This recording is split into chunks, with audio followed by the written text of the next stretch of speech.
योगेशजी, मी विचारतो तुम्हाला, आज निघालेली GR आणि आंदोलनाचा झालेला यशस्वी शेवट असं म्हणलं जातं, सरकारनं फसवलंय का मराठ्यांच्या पदरात लढ्याच्या प्रमाणात आपल्याला काही मिळालंय?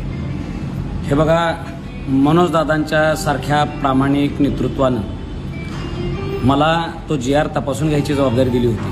काय याच्यात बघा, काय उणिवा असतील तर सांगा. आणि तिथंच आम्ही तपासलो. त्याच्या शब्दांमध्ये बऱ्याचपैकी पद्धतीनं फेरफार केला गेलेला आहे, त्याच्यामध्ये कन्फ्युजन ठेवलं गेलेलं आहे, जेणेकरून येणाऱ्या हजारो मराठ्यांना, येणाऱ्या अनेक पिढ्यांना त्याचा त्रास होणार आहे. मनोजदादांना अनेक वकिलांनी घेरले आणि त्यांना मिसगाईड केलेलं आहे. माझं असं स्पष्ट म्हणणं आहे की सरकारनं आपल्याला फसवलेलं आहे. मनोजदादांनी अजूनही संयम बाळगावा. आम्ही त्यांच्या नेतृत्वात लढायला आजही तयार आहोत.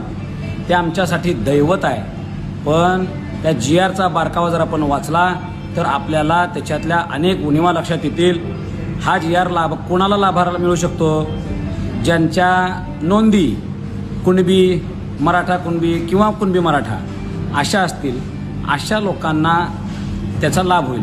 बरं, मग ह्यात वेगळं काय आहे? शिंदे समितीनं तर ते आधीच शोधलेलं आहे. बरं, अजून सोप्या भाषेत सांगतो, ज्या ज्या लोकांना शिंदे समितीच्या माध्यमातून नोंदी मिळालेल्या आहेत त्यांनाच तेवढा ह्यातला फायदा होणार आहे. दुसरी गोष्ट सांगतो, ज्या गावांमध्ये मराठा समाजाला नोंदच सापडलेली नाही अशाला अजिबात काही लाभ होणार नाही.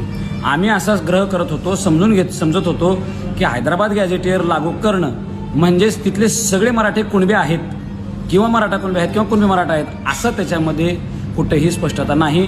आणि हैदराबाद गॅझेटियरच्या बाबतीत अनेक कायदेतज्ञांनी माझ्याशी चर्चा केलेली आहे. ह्या GRला सुद्धा चॅलेंज करता येईल. ह्याच्यातनं मराठ्यांच्या हातात पदरात काही मिळालेलं नाही.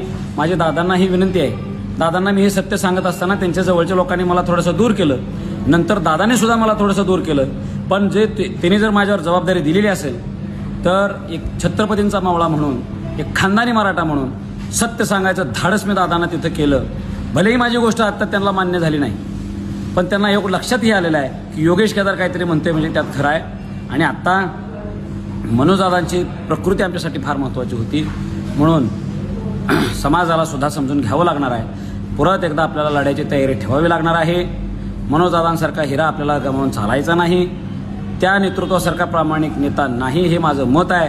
फक्त त्यांना काही लोक मिसगाईड करतात आणि शेकडो आत्महत्या झालेल्या, शेकडो लोकांच्या केलेल्या त्यागातून करोडो रुपये खर्च करून आत्ता जे काय आम्ही मुंबईला दाबलं होतं, सरकार घाबरलं होतं, न्यायालय सुद्धा घाबरलं होतं, अशा स्थितीत आम्हाला सगळ्या ज्याचा मराठा शब्द आहे त्याला